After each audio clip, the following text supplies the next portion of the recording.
Okay.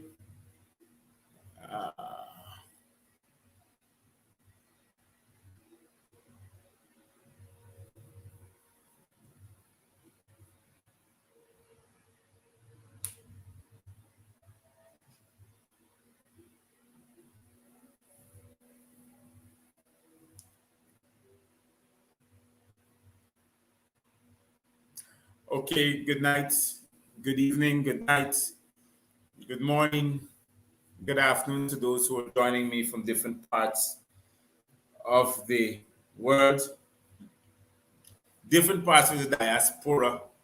Uh, Share the live as you now come in. I want to apologize for my late start. I had a few difficulties, but it's been sorted out. For those who are now coming in, those who are now joining this live feed, share the live, share the live, share the live, share the live. Share the live as you're now coming in. To those who are now joining, tonight is one of the first nights that I'm live on Twitter. So to those who are now coming, now joining, and some having some possibilities of somewhat in finding me either on YouTube or on Facebook, but I am live on Twitter. On Twitter, you just type in Gavin Matthews and you'll be able to follow me live on Twitter. So, to those who are now joining, one of the newest place that you can tap in and that I'm live streaming live on, it's on Twitter. So you can go to Twitter, you can type in Gavin Matthews, and you'll be able to follow me there. It's an app right now, it's the live stream is active. So share the live as you're now coming, share the news. I'll be able to, let most people know that, and be able to let people know. So I'm live streaming on 3 places: Facebook, YouTube, and Twitter. I know the what you call it again, the Instagram page somewhat is not coming around properly. So tonight, by all guests, tonight is Friday night. It's the grassroots talk, and I have 2 guests that are prepared to come on. Both of them are anonymous, and as usual, they are indicating to me that their willingness to come and talk on the show, but prefers to remain anonymous. So guest number 1 and guest number 2, they are both Guyanese. They're here to be a part of the solution and not the problem. So by no other means, let me see if my first guest is on. Okay. Pleasant good evening to you. Hello? Hello?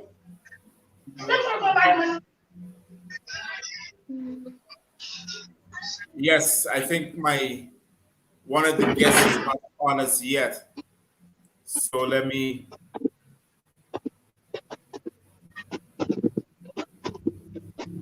Yes. So whilst they're preparing to come in, let me go to my first indication for tonight.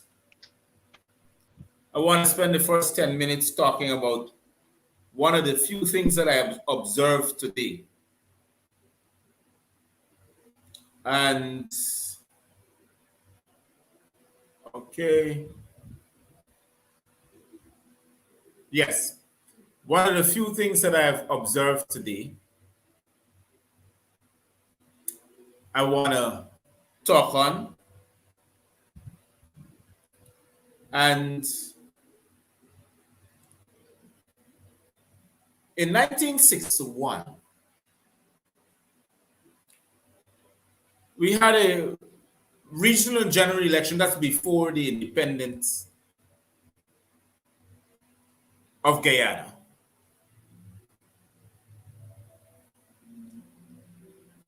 So before I go on to that, as a matter of fact, let me indicate to you live that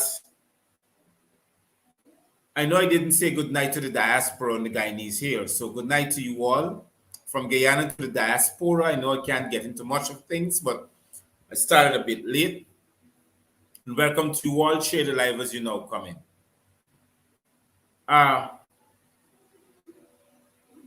Hold on.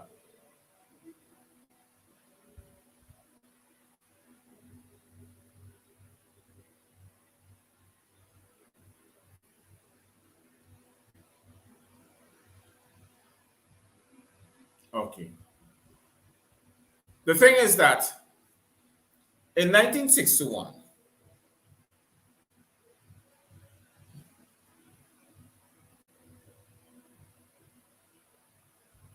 they had a regional general elections. Well, they're normally known as general elections then because the country didn't regain its independence as yet. And there were a few things that were done after that elections. The PPP would have won the elections in 1961. That was being the 21st of August, 1961. And they had won by 20 seats. The People's National Congress won 11 seats. And the United Force, 4 seats. The legislature was divided into 35 seats. And what happened? Both houses convened for the first time on the 5th of October, 1961. When members were elected, Rahman Bacchus Gadraj was the speaker of the legislature then. Although the PPP had received 1.6% more of the vote than the PNC, it won almost double the number of seats. Why that happened? Because in the previous election, and that previous election would have been in 1957 or 1958, 1956. That previous election, I think in the 1957 election, after the PPP would have won that election, and that would have been after the now new then constitution. They went to parliament, they went to the legislature because they were in charge of the legislature. And what happened after then is that they decided to change certain things within the legislature because they were responsible of changing the laws. Although you had a governor general, although you had, it also catered for a president, a ceremonial president, and a ceremonial vice president. But the legislature is what they would have given powers to. So what happened? The PPP went to parliament and went to the legislature and decided to change certain laws pertaining to boundaries. So when they would have won the election, they would have done it in such a way that they would have created laws that although they would have won those boundaries, okay, although they would have won those boundaries,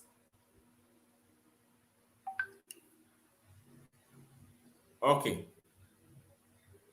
all right, let me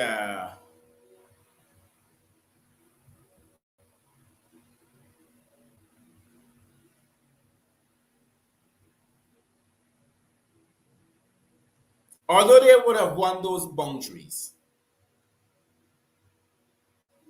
by a 41% or 40%, they would have gained more seats. If you understand what I mean. Those are the laws that they set out. They would have set it out in such a way that when they would have won those particular boundaries by a 40%, they would have won more seats as pertaining to allocation. So what happened after they did that, the British sent troops into Guyana, and the governor dissolved the legislature and decided to, because it carried a shock wave,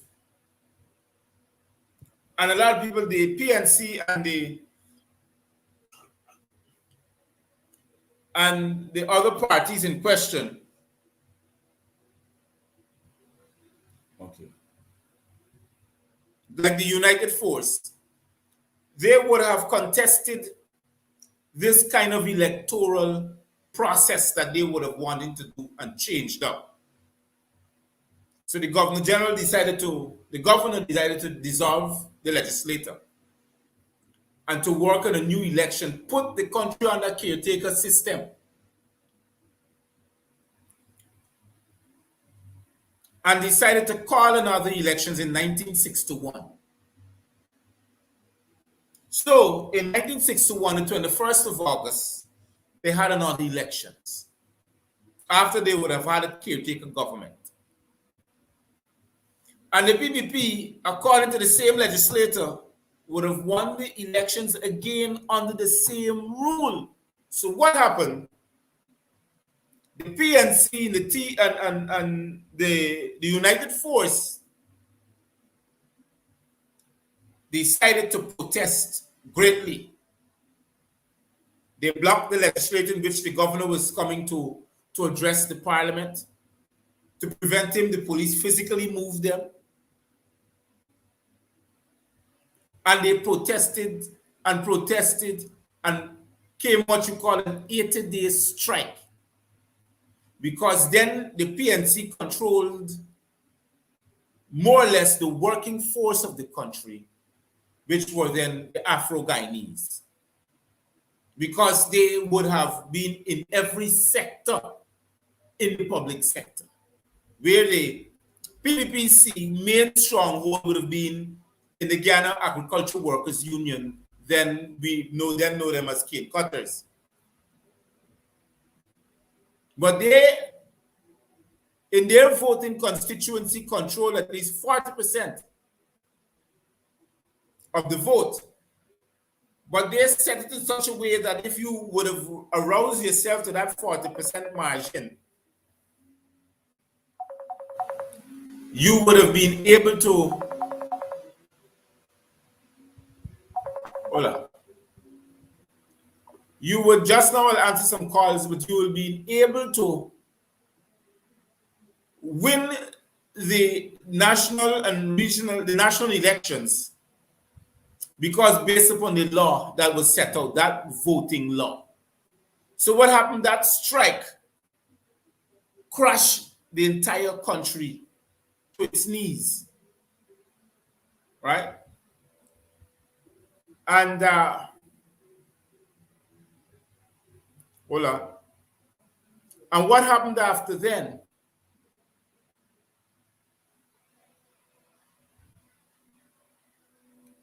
The British were sent in again and dissolved the government. They sent in troops and they dissolved the government because that 1960 uprising that they called it, a lot of people died because it created segregation. And it merely started on the East Coast because East Coast had a mixed community. The people tried to gain the East Coast within the Region 4 district because of that same particular marginal of understanding that they went and create within the legislature. So they're trying to do the same thing now. That's what they're trying to do.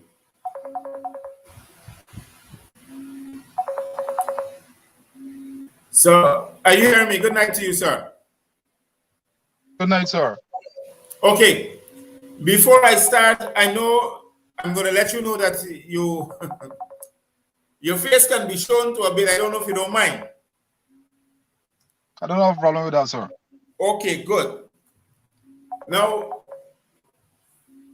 I want to invite you in this conversation where more or less I'm looking to also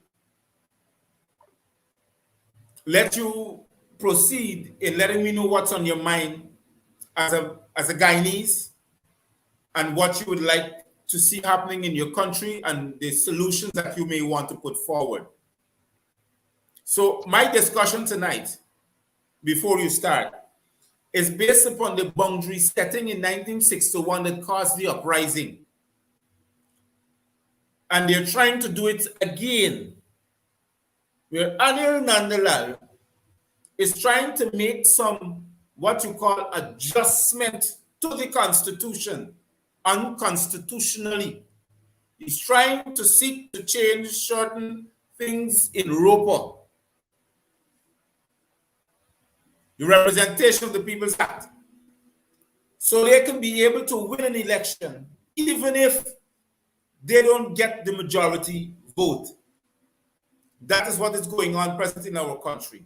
It is the same act that they did before the 1961 regional general election. The British sent in troops, took them out of government, put in a caretaker government until the elections in 1961. And after that, they realized that it is the same system that they want to run by that caused the uprising, because you win an election by a 40%, not 60%, as they're claiming.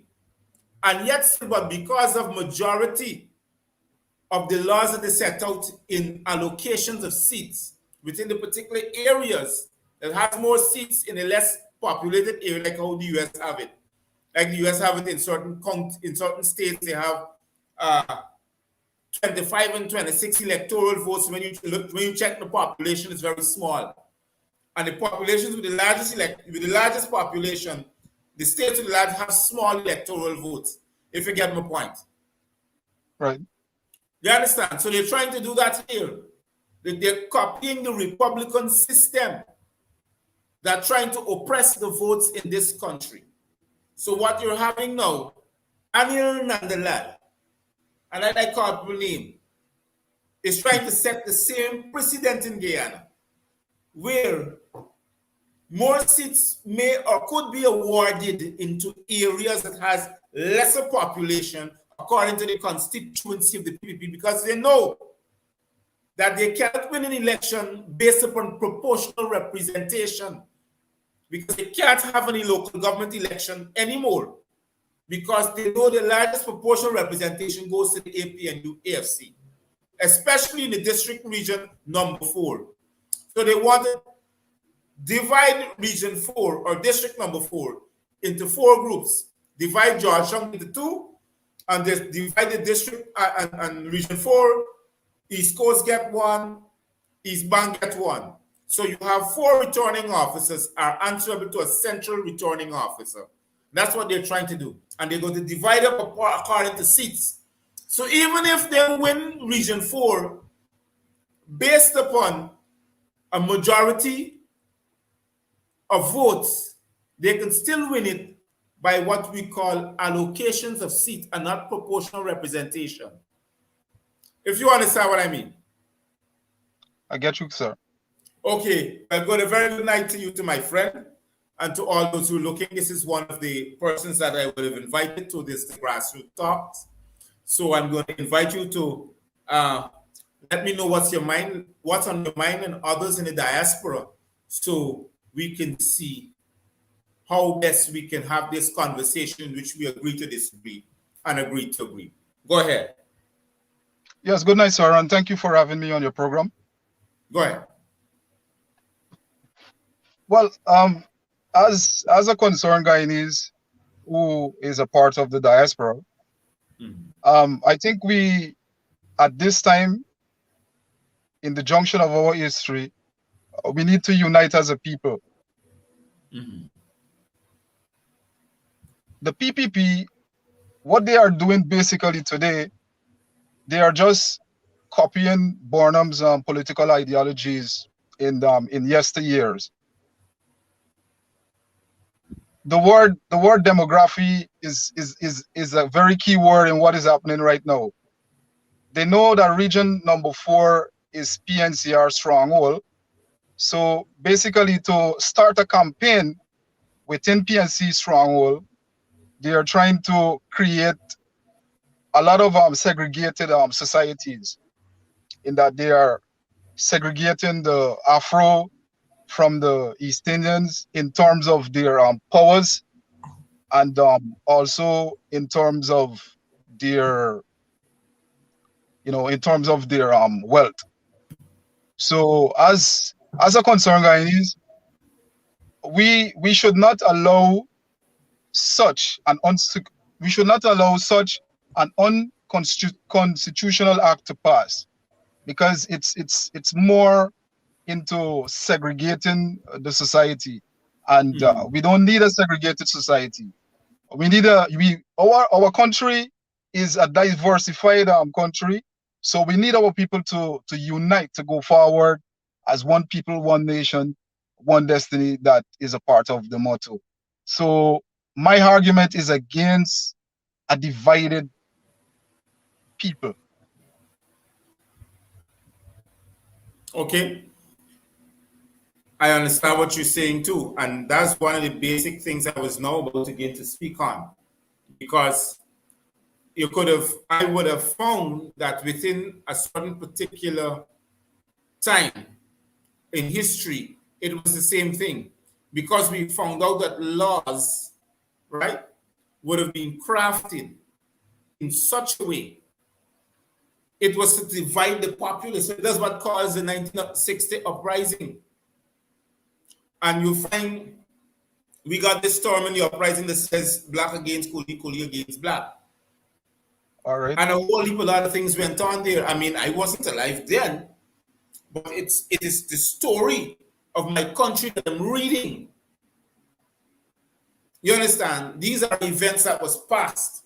So I'm trying to understand what took place. So I realized it was the same craftiness of the legislators then, and it was controlled by the PPP. Realizing that even if we had, and their propaganda was good. You can imagine they tell Guyanese that on race vote. You understand? They could have won the election all the time, continuously. And I'm like saying, for real? But when I check back history, when I check back their story, it wasn't of the fact. The fact is that they could have gained 40% of the vote, but they wanted to remain. They were crafty, like how they're crafty now, in power. Okay. So the continuous of the craftiness of the legislator realized this is what pushed the 1960 riot. Because people would have seen, well, look, all these people concerned and care about is their constituency, nothing more else. And there was 2 places, Berbice and parts of Region 4. That's how they could have won the election all the time. Berbice and parts of Region 4, which was the East Coast. Now, they're trying to do the same thing over and over again. So what they're trying to do now is to break up Region 4 into constituencies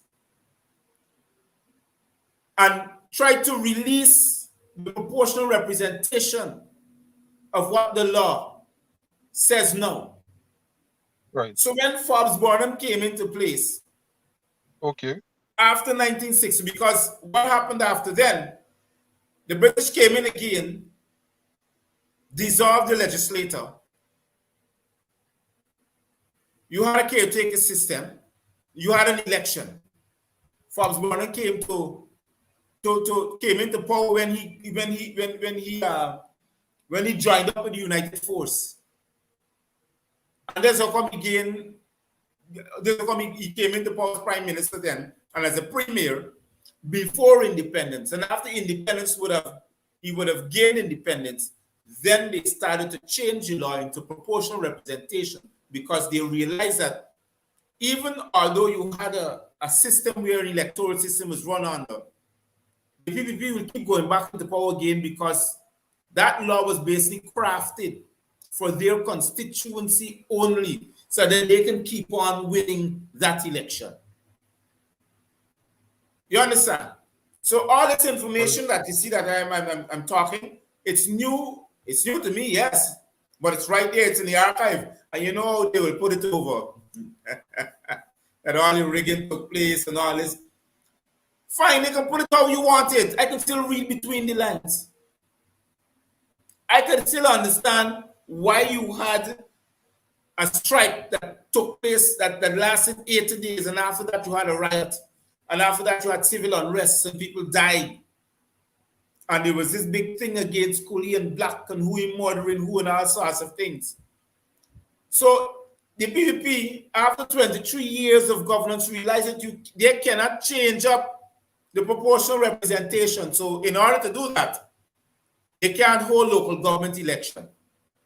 So you find they put in place a system that you call the IMC. Barjagno did that. You call it the Interim Management Committee.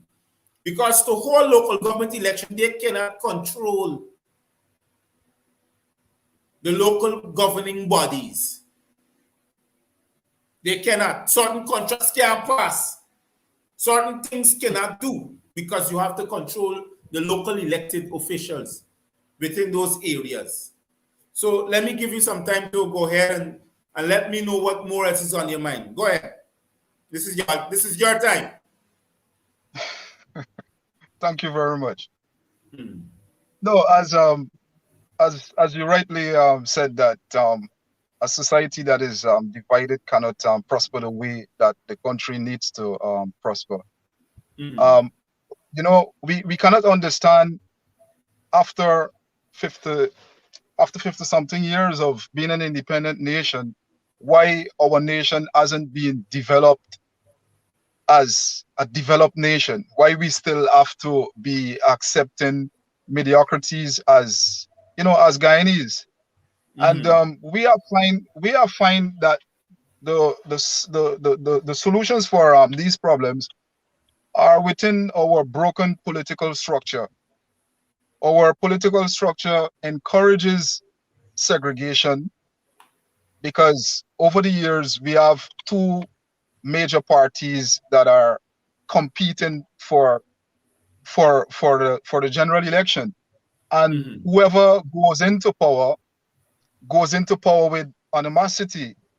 It's not necessarily they are going there for the interest of the people, but they are going there to tear down what was set up by another party. So we are keep seeing one thing over and over as a nation, and as concerned Guyanese, and as a younger generation, we don't want that. We would like the nation to move forward. We would like for our people to move forward as one people.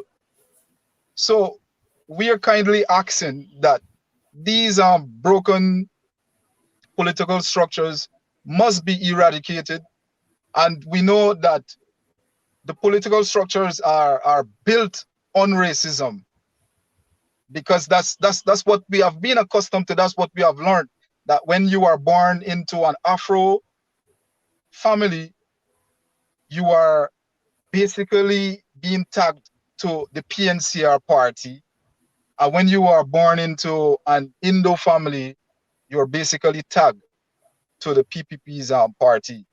Now, what is happening? What's new is in the camp is that we have the APNU AFC party that provides, or that comes in the way as a mediator between the East Indians and the Afro-Guyanese in terms of their political preferences and their political choices.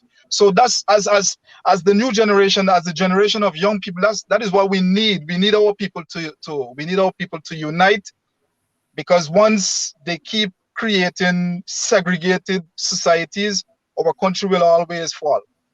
Our country will always fall. And what Anil Nandalal, who is spewing a lot of lies, is doing is dividing our people. Even if they don't want to say that campaign starts, well, we have seen campaign is started already, and they are doing that by dividing our people, and by understanding that word demography, they have decided to go in. They have decided to go into PNCR stronghold, which is region number 4. Mm-hmm.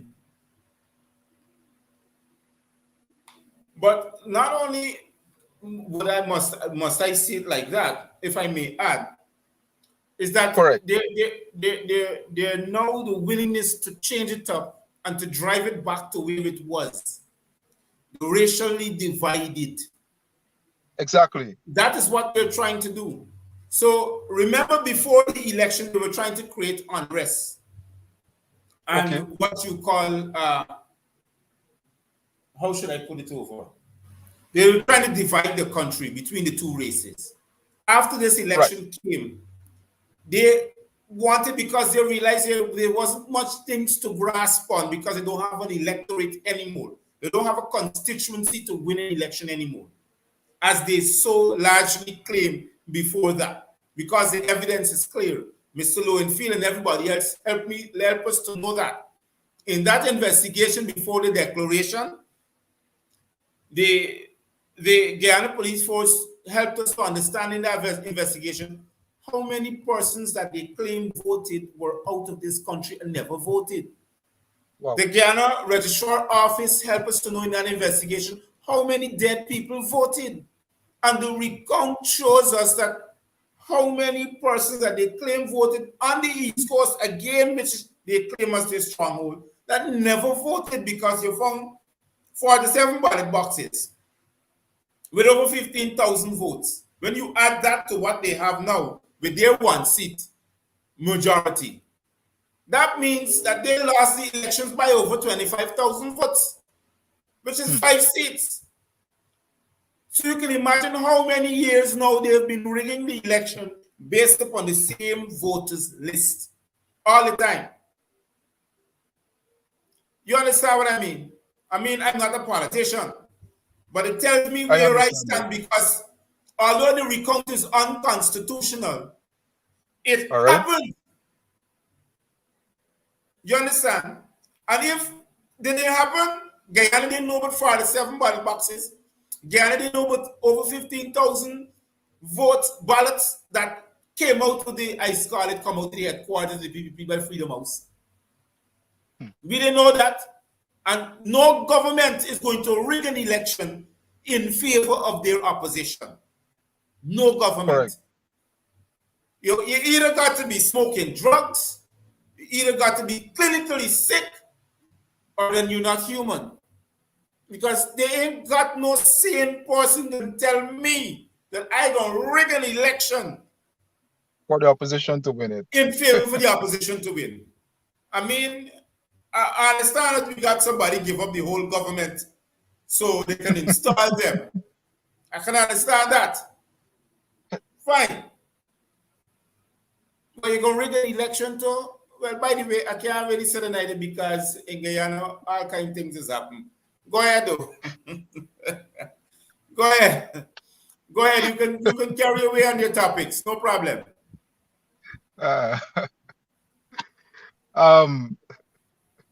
Can we talk? Can we talk somewhat about this? Can we talk somewhat about this opposition that seems to be lackadaisical and not want to give that energy to represent their people. Yes. What we find strange is that the opposition is not creating that media drive to inform its people as to what they are doing in Guyana. So sometimes we are, it's like we become so dumbfounded that we want to know, well, what the oppositions are fighting for. Are they fighting amongst themselves? Are they fighting for the interests of Guyanese people? Because there are times when certain stuff are being certain stuff that this fraudulent government is doing that the opposition seems to be very silent on.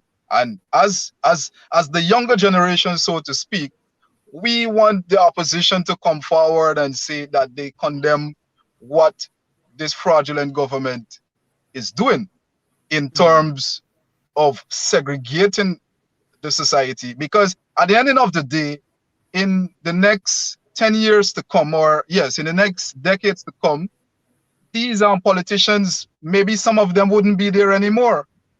And our generation, we don't want to inherit this political racial course. Because at the end of the day, we would have to take our nation forward.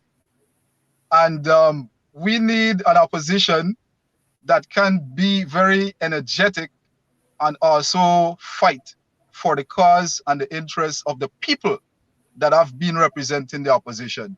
So my message to the opposition is that they should wake up from their sleep and combat whatever the PPP is doing that is wrong in Guyana. It's not everything that the PPP does is constitutional.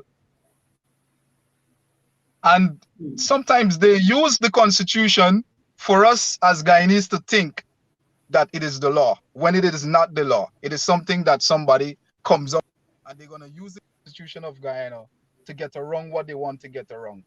Like what is happening right now. They want to create a segregated society.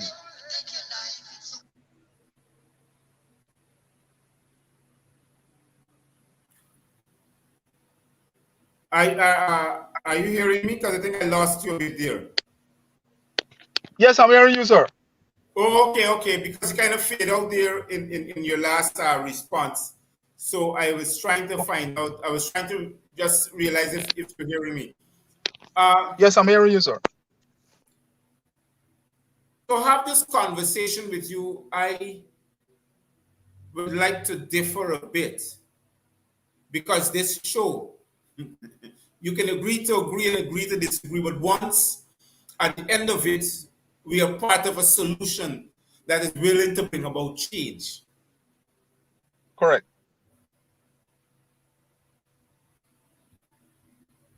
Some of us may call for a opposition that is vital and vibrant to bring about change. But this is what I want for my country. If you shape up as a politician, there is something that you call, let me see how I can put it over.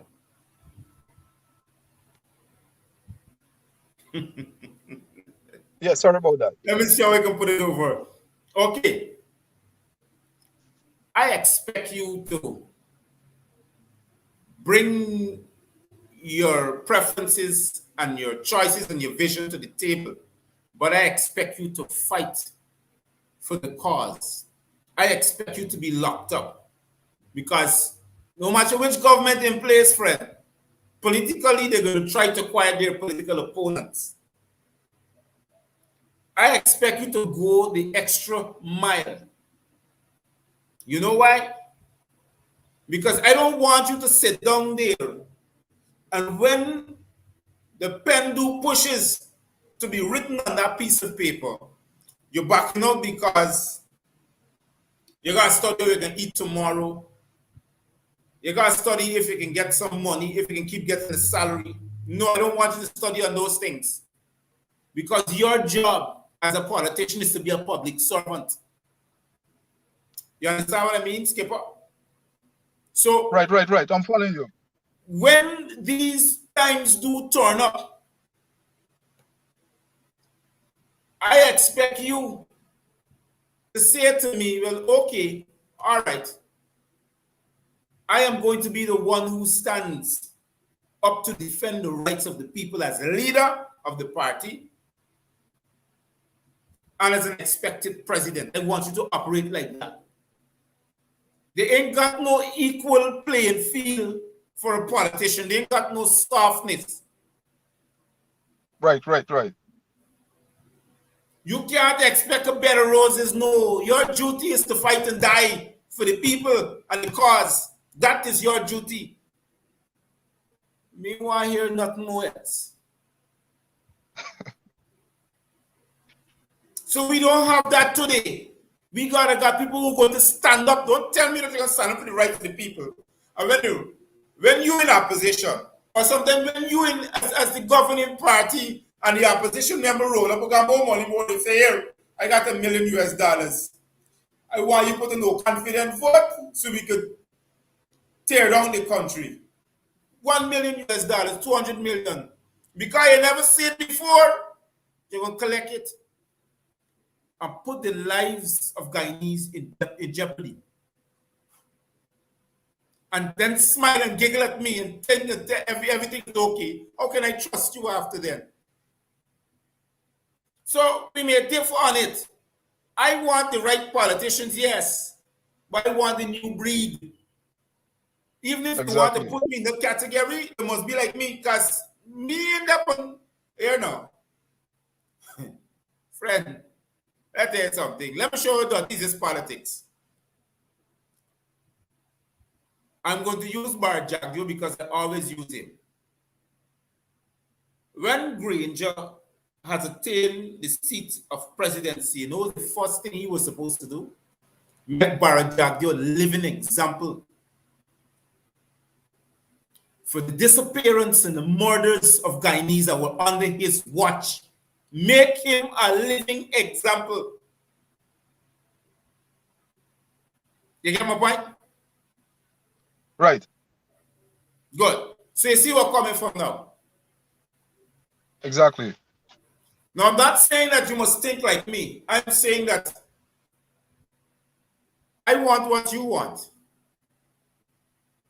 I know you can't get 100% checks and balances.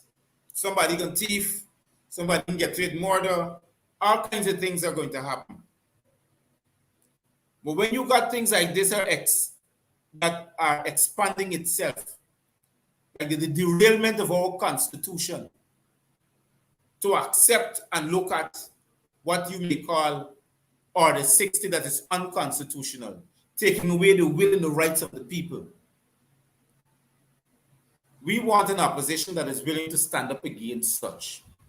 Even if the courts cannot rule in your favor, people's comfort, understanding, and judgment must rule. The will and the rights of the people must take its place.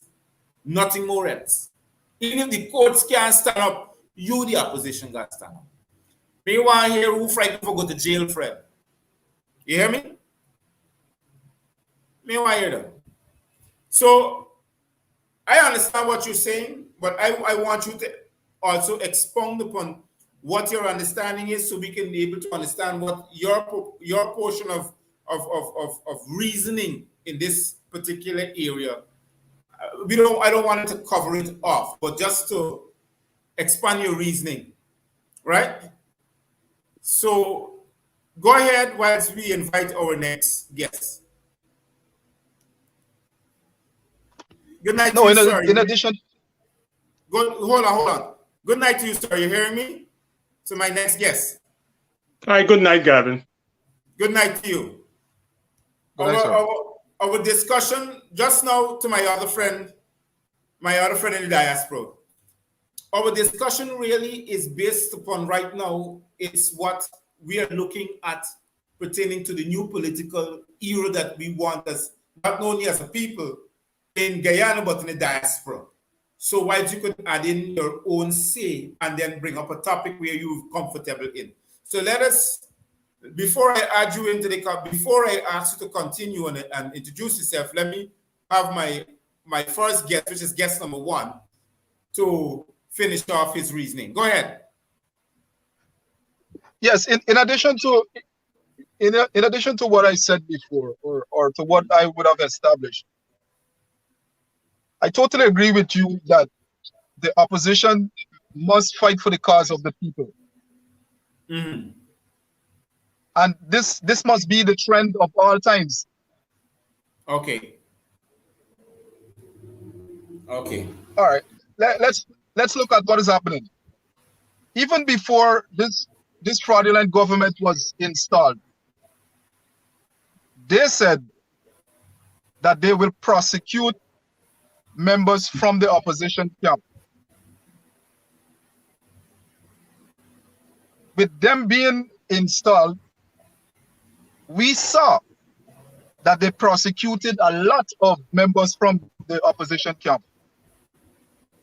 They also have been using the Guyana police force to kill our Guyanese brothers and label them with bad crimes.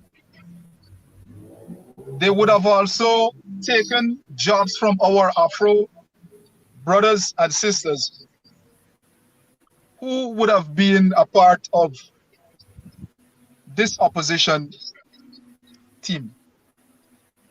Now, the point that I'm making, when these things are happening, the opposition needs to be very vibrant in taking the fight to the installed government, not just allowing the installed and fraudulent government to do what they think they should be doing to our Afro brothers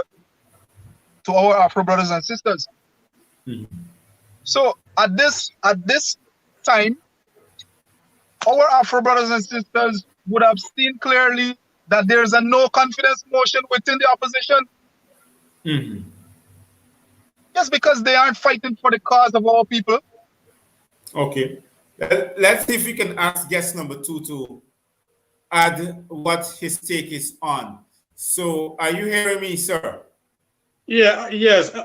Yes, Gavin, good night and good night to the audience. I want to start with the first question you asked about dividing Region 4 into 4 districts. Well, I'm quite aware that redistricting, I mean, in North America here is according to population control, relocation of population, migration within the country and so forth. But the question I'm asking, or the problem I'm seeing, is that Guyana has a central government. And does the central government, could the central government supersede City Hall? Because yes. Georgetown has boundaries. They can, no, the central government is so designed that it takes the powers away from the mayor in majority of its administrative duties, because the central government got two things. It has the local government commission that they control, and it has the town clerk that they also control. And those two bodies are in control of the central administrative duties of City Hall. And if the mayor doesn't want to dance by their music, they can also hold his stipend, which the central government is responsible for paying. You understand what I mean? Yeah. But what the central government can't do is to remove the mayor by force. So what happens now? If you understand, Nandalal lost, if my other guest is listening, Nandalal lost a case the other day which states that the judge tells him that they cannot move the budgetary allocations of the commissioner, of the commissions, like the local government commission and the public service commission. under a body of one umbrella in the Ministry of Finance. No. According to the Constitution, the Parliament must award it financial obligations. So before that happened, they controlled everything. So what they did is by collapsing the administrative arms of the central government and installing an IMC, because they're not giving money to the Guyana Elections Commission to hold a local government election until all these things are solved according to them. You see where I'm coming from? I understand you. So the Guyana Elections Commission now has money to hold local government election, but they have never done so. So that's a constitutional breach. Go ahead. Okay, let me ask. I want to say this now. If they're saying that they want to divide up Region 4, I don't see no reasoning for doing that, because Georgetown in itself has like what, 40-something% of the population. I think it was 43-45% of the population in the entire country. It has more than that now. Georgetown has more than that. Sorry, Georgetown has 40-something, but Region 4 has more than half the percent of the voting population. Well then, what I'm saying the opposition should do, there are seats allocated to every region because of population. I don't know in Guyana how it is. Mm-hmm. So the opposition should be saying, well, okay, if everybody is gravitating to Georgetown, which I know because one time I was like one of 3 people left in my village. Well, then Georgetown, more seats should be allocated to Georgetown in the election because of the population. But that's what happens, because there's a system that was installed after 1961. That system is what you call proportional representation. So that law stands, and it stands to the entire country. So if Region 3 now becomes the most populated region, according to the law, proportional representation by a majority goes there, because it's according to votes. It's not according to redistricting. Every district carries a different type of votes or number of votes. No, the proportional representation goes to an area according to votes. That's how it stands. And as long as the polling place can identify that amount of votes by residents, well, that's how it happens. That's the allocation. You're correct. I know in North America, redistricting has to do a lot. It's mixed with, it's somewhat political, but it does not have anything to do with a general election. Okay. It has to do with senators and congressmen and so forth, but it still could be dangerous for Region 4, because now if they're going to divide it up, it means that City Hall, the PPP could have additional council people in City Hall too. Yeah. So that's what they're trying to do. But then it would have to be, there would have to be a fight. And that's the problem I see with the opposition. Okay. But I want to include my other guests into this conversation, because I want to hear the both of you reason along with me so we can get to understand what is on each other's mind. So let me invite guest number 1. Maybe you can respond to guest number 2 and we can have this conversation going. So go ahead, because we're talking about proportional representation and allocation of seats in Region 4. So go ahead to my guest number 1. Well, basically, what they're doing is they already start campaigning. Mm-hmm. And they are campaigning in a very crafty way. Mm-hmm. This is to take their attention away from the general public. Now, what is happening? They are campaigning in PNCR stronghold, which is region number 4. Yes. Now they would have understand demography based on the statistics that would have been thrown to them. Before you go on, I just want both persons to know there are three things. Number one, the PPP does not have a voting constituency anymore. Their constituencies that they claim control of already migrated. Large amount of them might have migrated and living in the diaspora. That's number one. So they can't win by race vote anymore. That's one, as they claimed in past.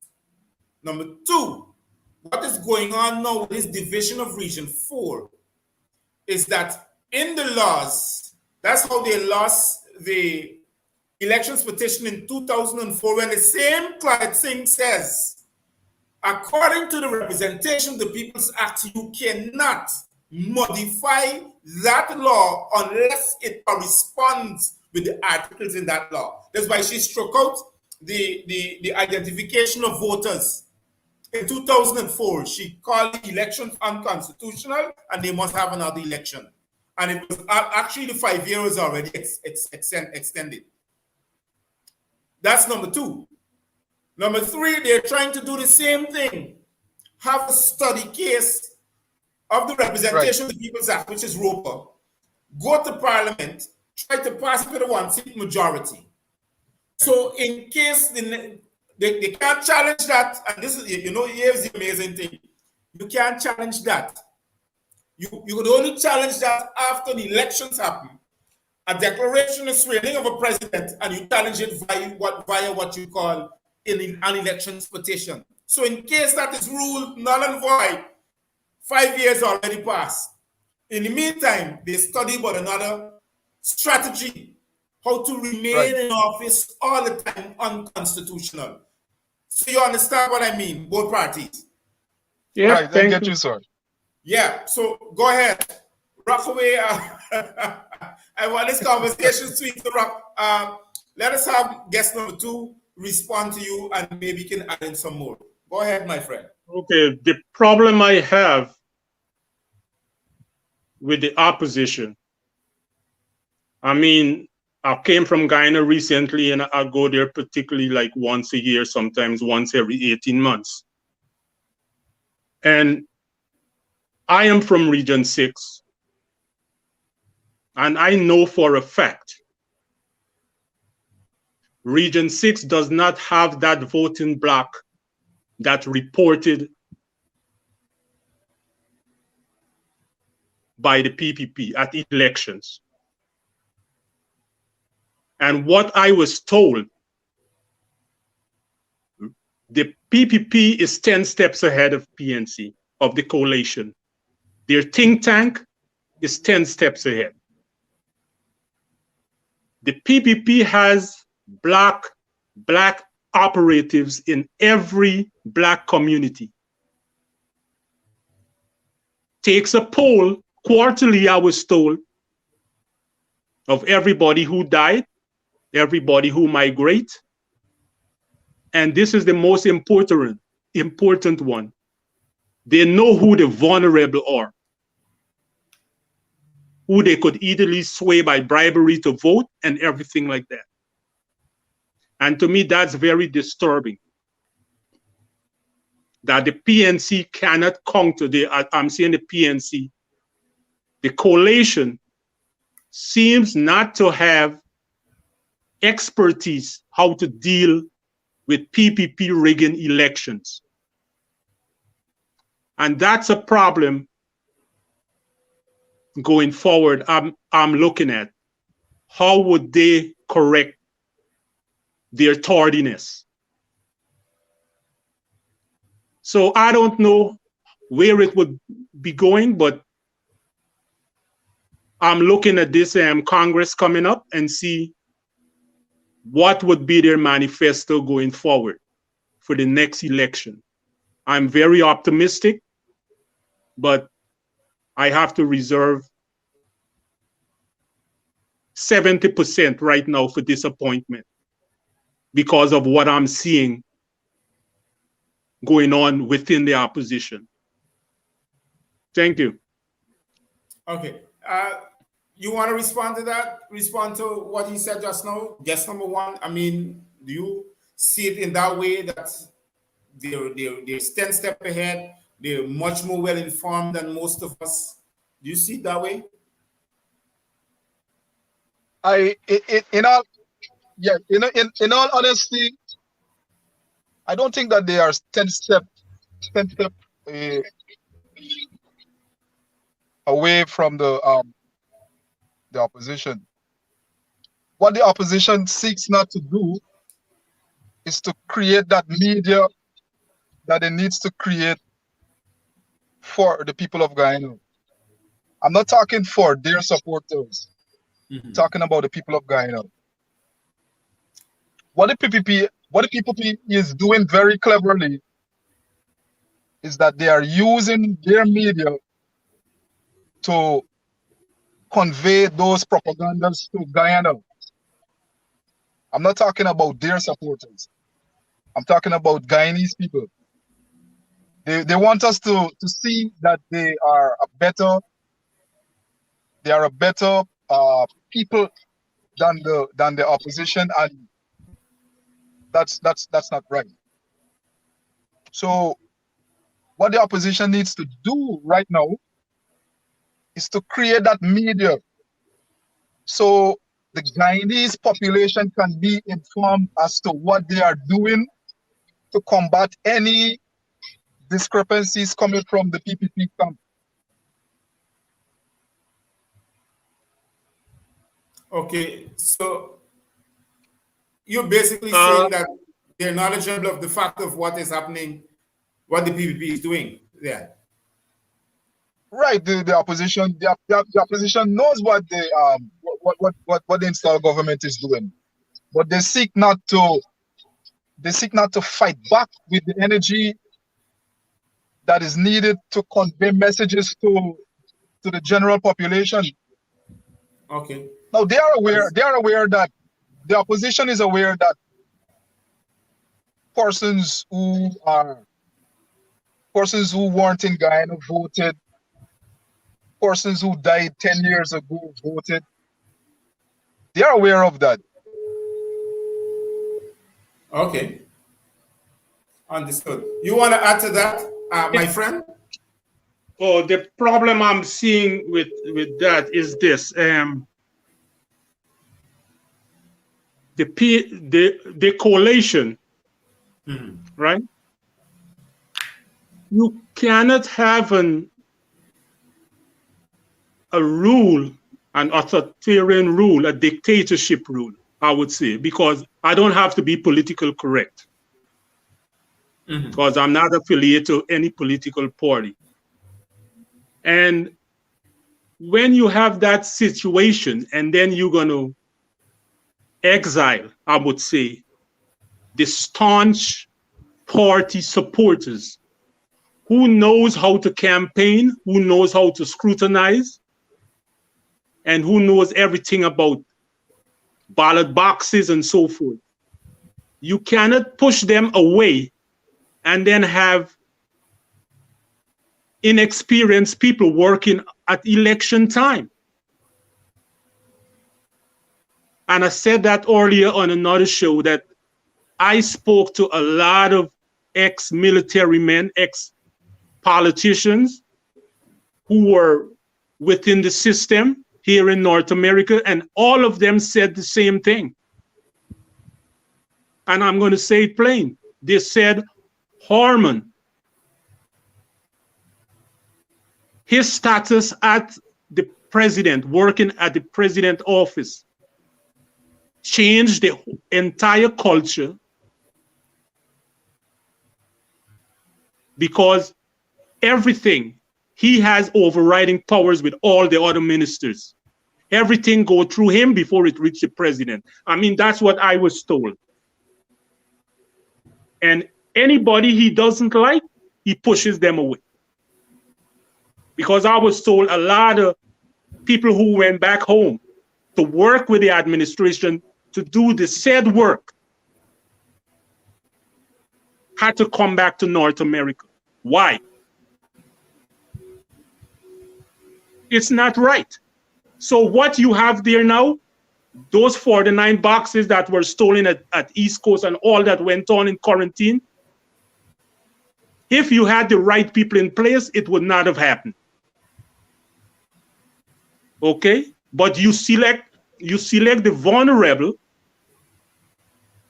because of your status, and you're hurting the country. And that's what I'm saying. Those things need to be rectified if you are going to be for the people. Because I'm telling you, Gavin, I went home and I saw something that wasn't right. I spoke to a young guy, 11 years old, right?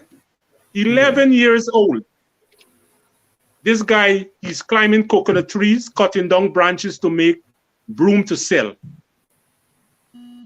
Cooking his own pot.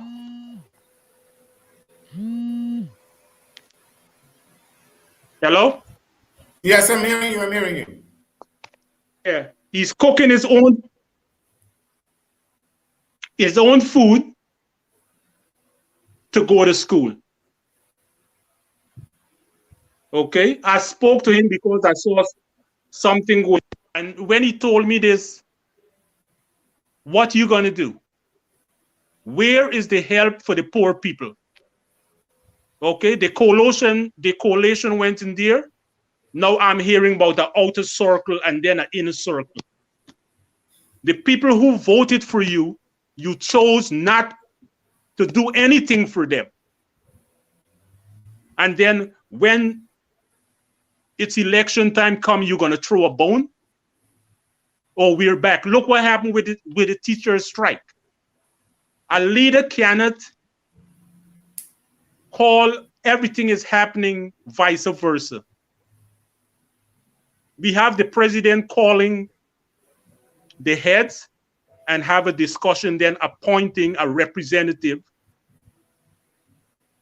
to deal with the teachers. You don't do that. You appoint somebody, go deal with the teachers, and if you cannot come to agreement, you close the deal. Everything is happening vice versa. Look at what happened in Linden concerning the broadcasting situation there. The buck stops with the president, not with the prime minister or whoever concerning that. The buck stops with you. Look at what happened with ancestral lands. You have ancestral lands, you have the paper, and you can't expedite the system. You can't expedite those cases so that people who been 20, 30 years without no transport could get their land. But the PPP come in power and giving Indian people our ancestral lands, giving them titles. Why couldn't the coalition do that? So these are some of the things the common man is talking about. And I'm glad that we have a forum like this for the common man to voice his opinion and for everyone to understand what's going on. Okay. And there has to be a change. Whether the coalition needs an icon for a leader, I don't know. Because those things turn to authoritarian rule and dictatorship. So that's something the people would have to decide. If you want an icon at this time, because of the situation. Let me have caller number one. I think I lost him. Yes. He's out of the room. All right, good. So if I understand clearly that we as a people need to have a more constructive leader that is willing to lead and willing to be in the same category of others who are surrounding him in their other political parties, and not one who decide to reduce to the back of the line. Is that what you're saying to me? I'm hearing you low, Gavin. Something happened there. We had switched to a moment to WhatsApp, and I put on the volume. I don't know if it's because of that, but I'm hearing you very low. Yeah. You I had was switched I to was WhatsApp and I had to put on the volume, but I was actually saying that okay. I think I'm having some difficulties with the light. Okay, yeah. I Yep. was actually saying that because all that is happening now, that we need to, as a people, look for a leadership that can represent us, can be that patriotic, as the patriotic leader, instead of looking to someone who we think can or we may be doing something for us that we don't know. That's actually what you're trying to tell me. Yeah, because I mean, with this situation, because as a third world country, okay, you would find that there are not enough independent crossover votes to sway an election. I mean, let's look at Jamaica. Even though we cannot equate them with Guyana because of the ethnic situation, but Jamaica has as much votes now that independent voters, that if you do something wrong, the other guy comes in. And I wish Guyana could be like that one day. Mm-hmm. That people vote on issues rather than race. And with forums like what you have and Kadaki have, I think what I'm seeing in the future is that they're going to be a pushback by the citizens when it comes to Okay. representation. Yeah, I There would be understand. I'm telling you, Gavin, there would be a pushback by the citizen because the citizens are getting educated with shows like this, and people are going to see that they are being used as pawns for the elites, by the elites. And I don't think this is going to go on any longer, much longer, where the people would be asking for representation would be choosing who they want to represent them in parliament. And not this Stone Age system they have, because this is a Stone Age system, because it is sad, even with technology and everything, Guyana is still using log books and all of that. We are a step backwards.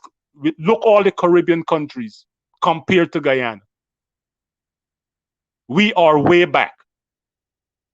Are you there, Gavin? I'm here. I'm right here. Okay. I just making sure that I understand what you're saying, uh, and also giving you the forum. That's why I put you on the screen completely. But I also agree with you. That's number one. I wish our call the other person who was in, so I can able to have him complete his conversation and we can wrap up.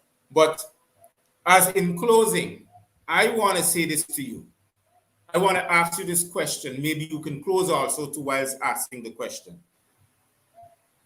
What other solution do you have in mind that you would want the coalition to do, or as a representation to do on behalf of every Guyanese? Or it doesn't be the coalition, it can be any political party or any politician, as a matter of fact. Well, what I'm saying, Gavin, the coalition must listen to the people and listen to the needs of the people. Okay? You cannot go to a location or a region and spend a day and go back to Georgetown and then go dealing with stat sheets and all of that. You must listen to the people, because the people in Berbice in Region 6, what's important to them may not be important to the people living in Georgetown, and vice versa, and with other regions. So you have to listen to the people and give the people what they want. I think the coalition missed some key issues that they should have taken up, like cash transfer for the poor and things like that. That's something that the coalition should have campaigned on.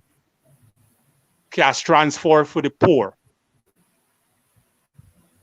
In Region 6, there is a lot of problem where I'm from concerning drainage, irrigation, farmers' plight. I think because Guyana, besides the tongue, you have to go to the farm. And most of these politicians, I mean, you said you from up Berbice or up them where you know the farm and all of that. If you put a hoe, a fork, a shovel, and a saucepan full of coconut rice with these politicians and carry them to the Baghdad, then they would understand what is it to live in the countryside. These poor peasants need help. People need help.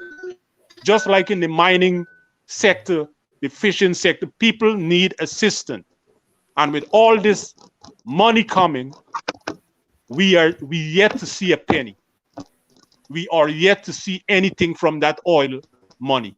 It's going out, it's pumping out. It as fast as they pump it, that's what it's going on. The citizens, the poor people are not seeing anything. We already got $9 billion to pay out. 9.5. Well, that's what I'm saying. We ain't got not a cent yet. You don't got ExxonMobil give us a receipt. $9.5 billion. So, well, Gavin, it's type of sickening, but that oil would be pumped out, and we would be the same place talking about the same issues. And I hope the next leader of the opposition, not the leader of the opposition, but after this Congress, there could be some meaningful discussions among themselves and with the people to find a solution in dealing with the PPP. Okay, understood. Well, I want to. They would have to do that. Thank you, though. I want to thank you once again for coming and joining this program tonight in Grassroots Talks. And I want to invite my first guest, which we came off earlier and but's now back on, to finish up whilst we conclude this show. So go ahead to you, my second guest, my first guest, while the second guest is leaving. Go ahead. Are you hearing me, sir? I don't think he's on. I don't think he knows that he's on. But whilst this is happening, I want to wrap up this evening to let you know that I appreciate all those who have joined us, to our two guests, guest number 1 and guest number 2. Although I think your names or some names still show up, but I still hold you as guest number 1 and 2. To say to you, I thank you very much for coming, and I thank you very much for sharing your opinions and helping me to understand what is taking place in your mind whilst you are trying to contribute to the solutions of Guyana and helping others know that we can, by simple discussion and wanting to move forward in this country away from this dictatorial style and authoritarian rulership by a de facto and installed regime. So I want to say by this time that I thank all those who have joined in, and I wish you well. I say stay safe and be careful. Sanitize yourself, wear that mask when you get into public places.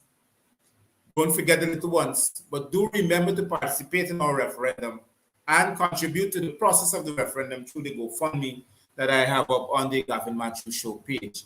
So I say to you, good night and Cheerios for now.